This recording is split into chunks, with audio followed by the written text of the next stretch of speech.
Cada período fica sob o domínio de uma técnica ou tecnologia de comunicação mais recente. A citação da Rojo foi a base do trabalho, a partir do momento em que vinculamos as plataformas e suas determinadas especificidades, demandas, necessidades, públicos e objetivos de mensagens de cada época. Destrinchamos então essas plataformas que se baseiam na produção e interpretação desses textos que são presentes na sociedade. Textos multimodais. Vamos iniciar nossa apresentação analisando os processos de leitura e escrita com recursos de linguagem multimodal. As diferentes produções e os meios na quais se encontram na hipermídia foram o principal foco.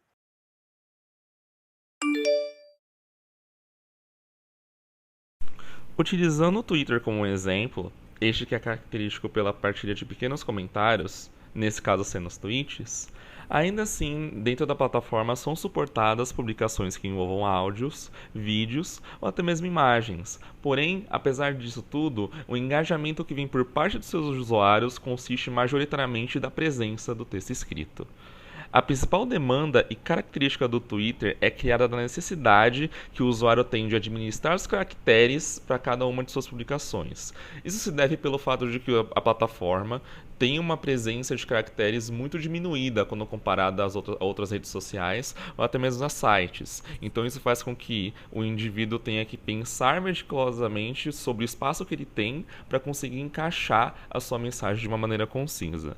A influência direta que essa condição tem é o surgimento exponencial de abreviações de algumas palavras, como exemplo que você vira VC, amigo vira AMG, ou sentenças como tamo junto acabam virando TMJ e tá ligado acaba virando TLG. Além disso, gírias, jargões e mesclas entre o inglês e português, que é o contato externo, são extremamente diferentes, se tornam comuns nesse ambiente de transição constante das atribuições de significado arbitrárias. Alguns exemplos desses sendo o conceito de irritar, quando uma pessoa consegue tá fazendo muito sucesso com a sua publicação, ou também o outro conceito de tancar, quando alguém não aguenta alguma coisa específica relacionada com o contexto do seu tweet. É válido pensar que essas abreviações podem influenciar o processo de escrita das pessoas. Um exemplo sendo a unificação do PQ, que é o porquê que na língua portuguesa se utiliza 4 variações e hoje, no caso, se tem apenas uma variação utilizada dentro dessa abreviação. O estilo de mensagem, por sua vez, afetou por completo nossa forma de leitura. A caps lock, como está no exemplo, possui uma conotação de impaciência, estresse. Sendo assim, a frase "você pode me esperar um pouco?" em caps se difere do sentido da frase "você pode me esperar um pouco?" Além disso, as risadas também possuem significados diferentes e leituras diferentes. Temos, por exemplo, o KK. A pessoa não riu tanto, podendo conter até ironia ou descontentamento. KKKK com os J's, a pessoa riu, é uma risada mais elaborada. Já essa risada com diversas letras aleatórias é que a pessoa riu tanto e parece que ela bateu a cara no teclado. E temos um exemplo das saudações virtuais que, com o tempo, tomaram formas e significados diferentes. Cada um, por sua vez, possui uma intenção, o que afeta também nossas relações interpessoais. Temos como, por exemplo, o oi, que numa escrita formal, com apenas um i, possui um significado diferente de um oi com várias letras repetidas, revelando outras intenções e variando as interpretações. Ainda no aplicativo de mensagens, temos os recursos de leituras visuais não verbais, que se fortaleceram muito. Os emojis. Elas também são um texto, um tipo de mensagem. Elas expressam o que nem sempre pode ser dito através de letras. Como um exemplo, essa mãozinha fazendo um sinal de pequeno que toma um significado de pitico, querendo dizer que a pessoa ou a coisa ali, o animal é fofo, bonitinho. Já esse palhaço, ele quer dizer que aconteceu algo que a gente não gostou muito, que a gente quebrou a cara, que não deu muito certo. A caveira não tem um significado muito consistente, ela pode variar de acordo com a intenção e com o contexto da frase.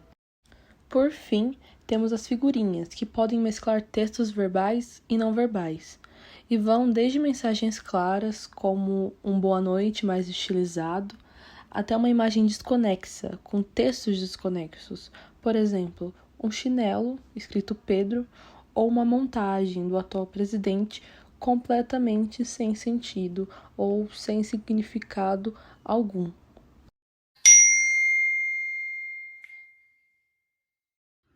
O Instagram. Nosso terceiro e último objeto de observação apresenta uma dinâmica diferente das demais plataformas. Mesmo todas possuindo a possibilidade de uso de imagem, texto e som, é no Instagram que esses campos se mesclam, principalmente sem nenhuma hierarquia. Essa liquidez e transitividade entre os modais faz com que um texto seja imagem, uma imagem seja som ou um som seja um texto, e por aí vai. No Instagram pode ser desenvolvido memes que fogem regra de grafia e gramática, charges que muitas vezes nem precisam do recurso escrito para transmissão de mensagem e sentido, ou até mesmo tirinhas que se complementam com imagem e texto. Há também algumas publicações que fogem à regra, como mensagens em tatuagens, paredes, miçangas, que foram potencializadas pela plataforma quando incentivaram a produção de fotos, sendo agora qualquer corpo, objeto ou ambiente um espaço livre para escrita e interpretação. Isso se tornou popular e criam identidades próprias que são reconhecidas, como uma tirinha falando tudo bem não estar tudo bem e tudo bem por isso. Ou produções também que transitam centros culturais e exposições porque se tornaram icônicas. Outro diferencial é que, mesmo tendo liberdade nas outras plataformas, é no Instagram que conseguimos desenvolver um ambiente aberto para troca de experiências, dúvidas e interpretações, como os campos do comentário dos posts da Laerte. A Laerte, quando posta uma tirinha, geralmente as pessoas não entendem ou querem partilhar o que entenderam. E os campos dos comentários se tornou um lugar rico para apreciação, tiração de dúvidas e exposição do que a gente sente.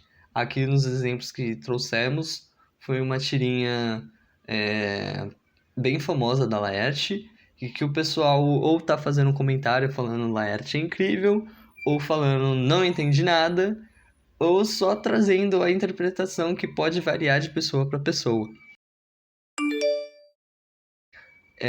Para finalizar, a gente queria falar um pouco sobre esse conceito de transitividade modal que o Instagram abrange, porque enquanto o Instagram consegue abranger e transitar entre essas modalidades, temos a intransitividade, que seria quando um meio de linguagem acaba não correspondendo ou não se adaptando a uma plataforma de acesso e de consumo por parte da própria plataforma e os seus algoritmos de engajamento, assim como também pode ser inapropriado ou deslocado do público que está se encontrando naquela plataforma.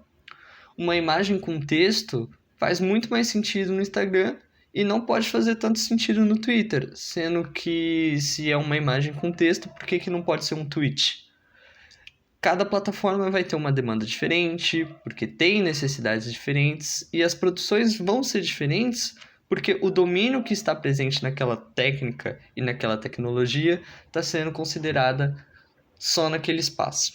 E cada espaço vai ter o seu, e cada momento vai ter o seu, então a gente tem que entender como se encaixar, como desenvolver e como ler e interpretar, dependendo de onde a gente se encontra.